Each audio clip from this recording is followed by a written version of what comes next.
তো লোকটা ব্রিজ থেকে এক ঝটকায় সোনার শিকল খুলে হাতে নেয়, আর তার হাত সাথে সাথে সোনায় রূপান্তরিত হয়।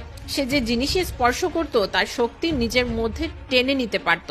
যখন সে হীরে স্পর্শ করে তখন তার হাত হীরের পাথরের মতো চমকাতে শুরু করে।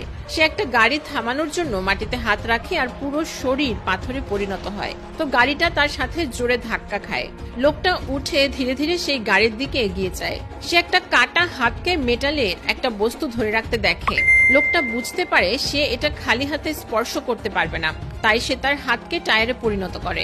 এরপর সে সেই ক্ষত বস্তুটি নিয়ে যায়, কিন্তু এর ফলে তার নিজের হাত গলতে শুরু করে। এক ওয়েটস ভুলবশত লোকটার সাথে ধাক্কা খায়, যার ফলে তার হাত সহ পুরো শরীর ধীরে ধীরে কালো হয়ে যায়। এখন এজেন্টরা তার পিছু করতে শুরু করে, তার দিকে এক শক্তিশালী গুলি নিক্ষেপ করে, কিন্তু লোকটা পিছনে না হেঁটে একটা লোহার আংটি স্পর্শ করে আর তার শক্তিও নিয়ে নেয়।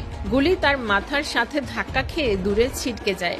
লোকটা রেগে সেই এজেন্টের পিছু করতে শুরু করে, আর তখনই তার পিঠে কেউ একজন একটা পালস ডিভাইস লাগিয়ে দেয়, যার ফলে তার শক্তি কাজ করা বন্ধ করে দেয় এবং তার শরীর ভিন্ন ভিন্ন উপাদানে পরিণত হতে থাকে, যেন কোনো সমস্যা